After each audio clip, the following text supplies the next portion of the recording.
सभी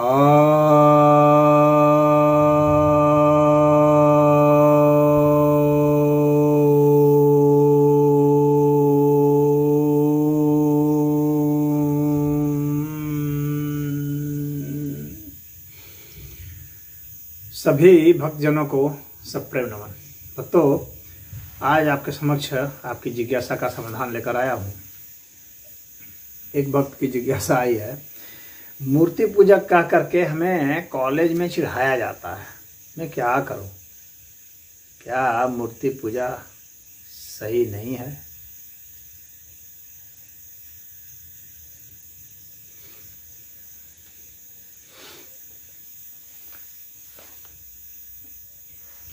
देखिए, जो लोग सनातन धर्म से चिढ़ते हैं वे लोग, यह बात सच है कि छेड़ते हैं, बुली करते हैं, चिढ़ाते हैं कहके कि यह मूर्ति पूजक हो, मूर्ति आइडोलेट्रस पर्सन कहके चिढ़ाते हैं। तो वो चिढ़ाते इसलिए हैं क्योंकि वे सोचते हैं कि मूर्ति पूजा नहीं करना जो है वह ज़्यादा ऊंची अवस्था है, और आप इसलिए चिढ़ते हैं क्योंकि आप सोचते हैं कि ऊंची अवस्था नहीं है, इसलिए आप चिढ़ते हैं। और आप वह उसका काउंटर नहीं कर पाते हैं, आप जवाब नहीं दे पाते हैं। और जवाब नहीं दे पाते कि मेरा कहने मतलब है तर्क संगत जवाब नहीं दे पाते। तर्क संगत अगर जवाब दे देंगे तो मुझे नहीं लगता है कि वे आपको फिर से चिढ़ा सकते हैं। तो आप तर्क संगत जवाब क्या है? और कुछ लोग ऐसा सोचते हैं कि मैंने एक और वीडियो बनाया है, आप चाहें तो देख सकते हैं इस विषय पर कि वेद में मूर्ति पूजा है या नहीं। तो मैंने सिद्ध किया है कि वेद में भी मूर्ति पूजा है। आप इस बात को आप देख लेंगे जा करके, उसको मैं पुनः यहाँ दोहराना नहीं चाहता, काफ़ी लंबा हो जाएगा, मैं संक्षेप में ही निपटाना चाह रहा हूँ उसको। तो देख लेंगे कि वेद में भी मूर्ति की बात है। किस तरह से मूर्ति, क्या मूर्ति? पहले तो मूर्ति की परिभाषा होनी चाहिए कि मूर्ति क्या है, जिसका भी डायमेंशन है, इसकी भी लंबाई है, चौड़ाई है, ऊंचाई है, गहराई है, भार है, जिसमें ये सब क्या है? इसमें भी भार है, जिसमें भी तापमान है, जो इनको गुण कहते हैं। तो जो भी सगुण होगा वो साकार ही होगा, वो आकार ही होगा। और निराकार का अर्थ यह नहीं होता है कि जो आकार से रहित हो। निराकार का अर्थ होता है जिससे आकार निर्गत होता हो, जिससे प्रकट होता हो। और निर्गुण का अर्थ भी यही होता है कि जिससे सगुण प्रकट होता है, गुण प्रकट होते हो। तो मूर्त का मतलब होगा जिसकी लंबाई, चौड़ाई, ऊंचाई, गहराई हो। तो जो आपको चिढ़ाते हैं उनसे कहिए कि वे कोई ऐसी क्रिया करके दिखलाएं जो कि लंबाई, चौड़ाई, गहराई, ऊंचाई से, इन सब से और भार से और इन गुणों से अलग हो। ऐसा करके वो दिखा दें, वे किस तरह से पूजा करते हैं वो करके दिखा दें, और किसकी पूजा करते हैं वो भी करके दिखा दें। तो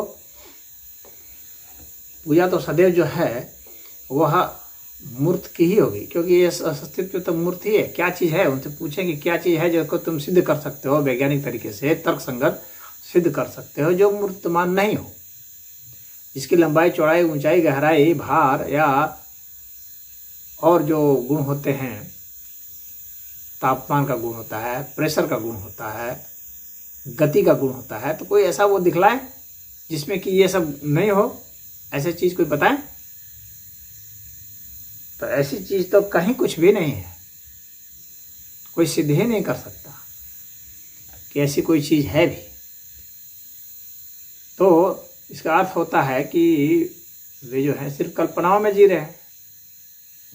कल्पना भी जो करेंगे, कल्पना भी करेंगे तो कुछ लंबाई, चौड़ाई शब्द होंगे, शब्द भी का भी आकार प्रकार है, शब्द भी गुणवान है, प्रकाश भी गुणवान है, प्रकाश के भी आकार प्रकार है, प्रकाश के भी जो पार्टिकल हैं तो वो भी वैसा है, जो वेव है वह भी वैसा ही है। चाहे वेव ले लें चाहे पार्टिकल ले लें, सब डायमेंशन में ही आ जाएंगे। डायमेंशन से कोई अलग नहीं हो जा सकता। कोई भी जो तत्व है, कोई भी जो पदार्थ है, वो उसी में आ जाएगा। कोई भी क्रिया उसी के तहत आ जाएगी, कोई भी गति उसी के तहत आ जाएगी। सब मूर्तमान ही है। कोई ऐसी चीज नहीं है जो कि मूर्तमान नहीं है। आप अपने इर्द गिर्द कुछ भी देख लें, तो मूर्तमान का अस्तित्व तो प्रमाणिक है, वैज्ञानिक है। तो इससे कोई कैसे इनकार कर सकता है? तो जो अस्तित्व में है हम उसी की पूजा करते हैं ना। जो अस्तित्व में है ही नहीं उसकी पूजा क्या करना? जो अस्तित्व में है ही नहीं, जिसका कोई प्रमाण ही नहीं, जिसको कोई सिद्ध ही नहीं कर सकता, उसकी पूजा कैसे कोई कर सकता है? और पूजा करने की जो यहाँ तक विधि की बात है, तो कोई पूजा करके दिखाए जो कि मूर्तमान ना हो। पूजा करे, किस तरीके से करेगा? यज्ञ करेगा तो वह करना अपने आप में क्या है? वह क्रिया जो है अपने आप में ही यह मूर्तमान है। क्रिया गति से होती है, हाथ पर हिलाएगा ही, कुछ भी करेगा गति होगी। और गति जो है वो पदार्थ है, पदार्थ की गति होती है, ऊर्जा की गति होती है। तो ऊर्जा हो या पदार्थ हो, वो सब मूर्तमान ही है।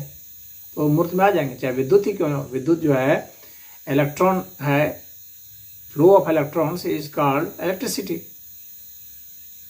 तो इलेक्ट्रॉन जो हैं, तो वो इलेक्ट्रॉन का भी तो डायमेंशन होता है। आप पढ़ लीजिए फिजिक्स में जाकर। फोटोन है, प्रकाश का है, उसका भी डायमेंशन होता है। तो जब से सबसे सूक्ष्म पार्टिकल है जो सबसे तेज गति करती है, तो गति करना अपने आप में ही जो है वह मूर्तमान स्थिति है। कहीं से कहीं कोई चीज़ शिफ्ट हो रही है, तो इसका मतलब है कोई चीज़ है। और है कोई चीज़, तो इसका मतलब है उसका आकार है, प्रकार है, तभी तो उसके गुण है, तभी तो हमने उसको समझा। तो जब वो गुण में आ गया, आकार प्रकार में आ गया, तो वो मूर्तमान हो गया। मूर्त उसको कहते हैं। ऐसा नहीं है कि कोई इतना बड़ा ढांचा हो वही मूर्त कहलाएगा। मूर्त तो चाहे छोटा से छोटा कण भी क्यों ना हो, वो मूर्त ही है। तो अगर कोई मूर्त को तोड़ भी देता है, तो तोड़ने के बाद फिर जो बचता है वो मूर्त ही बचता है। तो वास्तव में ये जो है मूर्त की स्थिति वो है, वो तो बची ही रहती है, उसको आप तोड़े कहाँ। बस एक मूर्त के डिजाइन से अलग 4, 10, 100, 1000, लाख मूर्त बना सकते हैं आप। यानी वह सदैव जो है मूर्त ही रहेगा। और व्यक्ति जब स्वयं ही मूर्तमान है, तो क्या वह अपने को इनकार कर सकता है? हर व्यक्ति खुद ही मूर्तमान है, तो मूर्त से आप अलग कहाँ हो सकते हैं? पूजा सदैव मूर्त की ही होगी।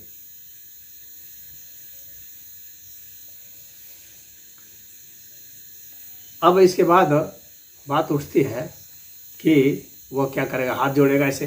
अगर हाथ जोड़ेगा तो यह भी क्रिया है, यह भी मूर्तमान है। ऐसे करेगा, मुसलमान सब ऐसे करते हैं ना, तो ऐसे करेगा क्या? ये भी तो मूर्तमान ही स्थिति है। तो पूजा करने की स्थिति प्लस जिसको कर रहे हैं उसका। अब जो वे कहते हैं इसमें, अगर जैसे इस्लाम ही है, तो उसका जो अल्लाह जो है वह स्वयं ही मूर्तमान सिद्ध होता है, क्योंकि वह सिंहासन पर बैठा हुआ है। कुरान में वर्णन है, पूछिए उनसे, कुरान में वर्णन है। उसकी तो लंबाई चौड़ाई तक भी दी हुई है। तो कुरान में जब वर्णन है उसका कि वो सिंहासन पर बैठा है, तो बैठता कौन है? जिसकी कमर हो। जो अमूर्ति होता तो उसको सिंहासन की कौन जरूरत थी? वो बात करता है मतलब कि मुंह है, बात करता है मतलब शब्द है, वो बात करता है, वो दंड देता है, यानी वह क्रिया में है। वो तो मोहम्मद से बात करते थे अल्लाह, इसका वर्णन है। तो इसका मतलब क्या हुआ? इसका मतलब है मूर्तमान है। तो मुसलमान तो कह नहीं सकता कि अल्लाह मूर्तमान नहीं है। सातवें आसमान पर रहता है, यानी कोई किसी स्थान विशेष पर रहता है, इसका मतलब मूर्तमान हो गया। क्योंकि अगर कोई अमूर्त है तो उसको किसी स्थान की कौन आवश्यकता है? अमूर्त को स्थान की आवश्यकता नहीं है। स्थान की आवश्यकता सदैव मूर्त को ही होती है। तो यही हाल जो है ईसाइयों का भी है। अगर वो जीसस की बात करें तो, या वो यहोवा की बात करें, यानी अपने ईश्वर की बात करें, ईश्वर का बेटा की बात करें या ईश्वर की बात करें, भाई ईश्वर का बेटा भी ईश्वर ही है, तो वह भी मूर्तमान था जीसस, और यहोवा भी मूर्तमान था। तो ये दोनों ही मूर्तमान है। तो मूर्तमान की स्थिति तो आएगी ही। जब बाइबल आप पढ़ेंगे तो वहाँ देखेंगे कि वो जो है वो संवाद कर रहा है, इब्राहिम से संवाद कर रहा है ईश्वर। हाँ, वो प्रकट हो रहा है।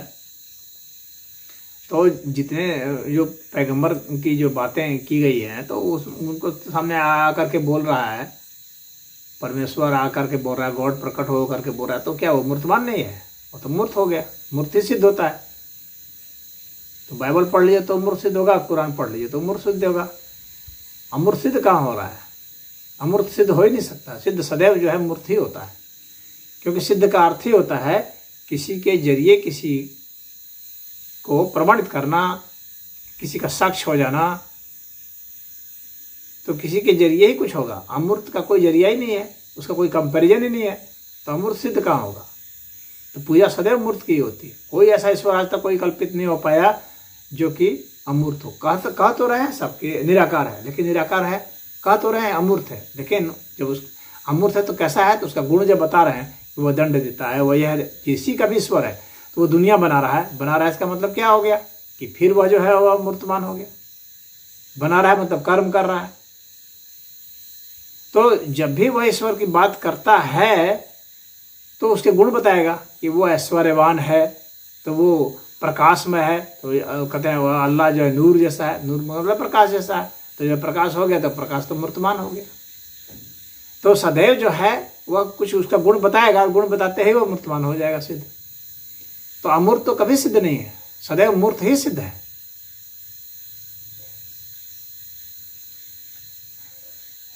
तो इसलिए पूजा जो है मूर्त ही होती है। उसको कोई अमूर्त अमूर्त कह दे, छोटी मूर्ति को आप अमूर्त कह देते हैं, बात इतनी है। कर रहे हैं मूर्त की, और करने का तरीका भी मूर्त है, और वस्तु का भी मूर्त है। इसीलिए सदैव जो है मूर्त की ही पूजा हो रही है। सभी लोग मूर्त की ही पूजा कर रहे हैं, अमूर्त की पूजा हो ही नहीं सकती है, क्योंकि पूजा हमारे माइंड से होती है ना, और हमारा माइंड जो है ना, ये स्वयं ही मूर्तमान है। मस्तिष्क स्वयं मूर्तमान है, यह स्वयं गुणवाचक है, और जब गुण हो गया तो मूर्तमान हो गया।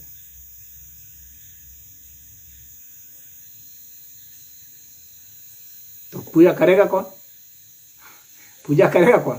अब माइंड जो है, माइंड से तो कोई कुछ किया जाता है, करने की प्रक्रिया मस्तिष्क है। मस्तिष्क में कौन है? मस्तिष्क में स्वयं मूर्तमान है। अमूर्त कहाँ है मस्तिष्क? क्योंकि मस्तिष्क जो है गुणों को ही पकड़ता है। मस्तिष्क जो है गुण को पकड़ता है, निर्गुण को नहीं पकड़ सकता यह, क्योंकि यह प्रकृति का ही चीज है। यह गुण को ही धारण करता है, और गुण को धारण करने के कारण यह जो है जिस चीज को धारण करता है उसके आकार को ही प्रकट कर रहा है, उसकी मूर्तिमत्ता को ही प्रकट कर रहा है।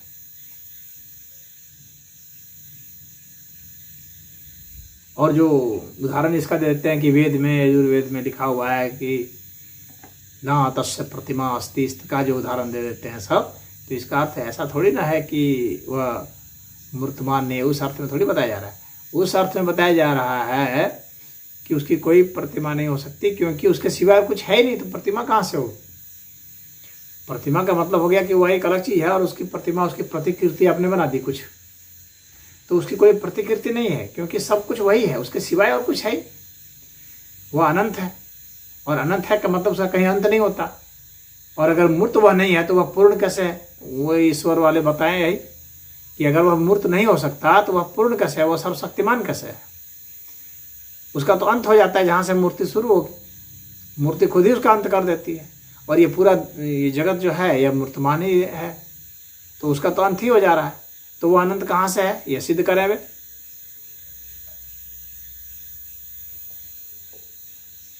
जो कहते हैं कण कण में ईश्वर है, तो फिर कण में ईश्वर है, तो कण तो फिर जो है उसके भीतर हो गया वह, तो फिर तो कण उसको अंत कर दिया।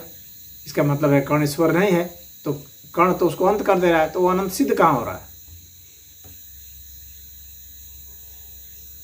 अनंत सिद्ध तभी हो सकता है जब वही सब कुछ है, यह सिद्ध होता है।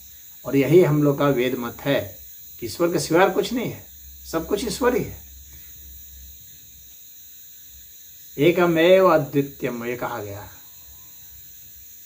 एको ब्रह्म द्वितीयो नास्ति, ये कहा गया।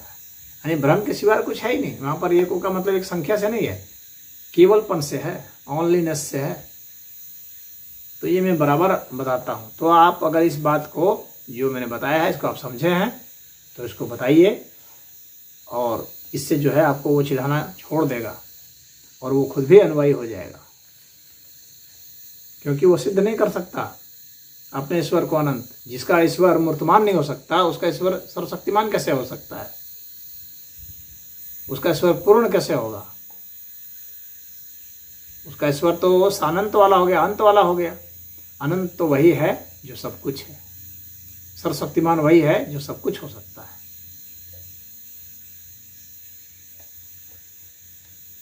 मुझे उम्मीद है कि आपको समझ में आ गया होगा, और यदि आप तर्क को रख सके अच्छे से, तो फिर वह जो प्रॉब्लम आपकी है कि कॉलेज में चिढ़ाया जाता है, तो नहीं चिढ़ाएंगे लोग। तो इस चीज़ को आप, प्रॉब्लम यही है कि सनातन धर्म के जो बच्चे हैं उनको शिक्षा नहीं दी जा रही है, वे स्वयं ही कुछ प्रयास नहीं कर रहे हैं। वह तो उनको कुछ छेड़ा जा रहा है, कहीं कोई चिढ़ा रहा है, कोई सता रहा है, कोई ललकार रहा है, तब जा कर के उसको मन, तब जाकर समझता है कि ओ इसकी ज़रूरत है, हमको अपने शास्त्र का ज्ञान होना चाहिए, मैं जिस धर्म को मानता हूँ। अन्यथा वहाँ सरेंडर कर देते हैं और गर्दन झुका करके हट जाते हैं। तो शास्त्र का अध्ययन कीजिए, गीता का अध्ययन कीजिए सभी लोग, तब जा करके होगा। गीता, उपनिषद और वेद जो है इसका अध्ययन करें, तो जो है आपको यथार्थ बोध होगा, और तब आप जा करके कहीं तर्क कर, क्योंकि कोर्स में तो, स्कूलों में तो पढ़ाया नहीं जा रहा है, कॉलेज में पढ़ाया नहीं जा रहा है, तो आपको अपने से ही पढ़ना पड़ेगा हर घर में। इसलिए शास्त्र होना चाहिए, और जब शास्त्र होगा तो फिर आपको समझ में आ जाएगा। हरि ओम।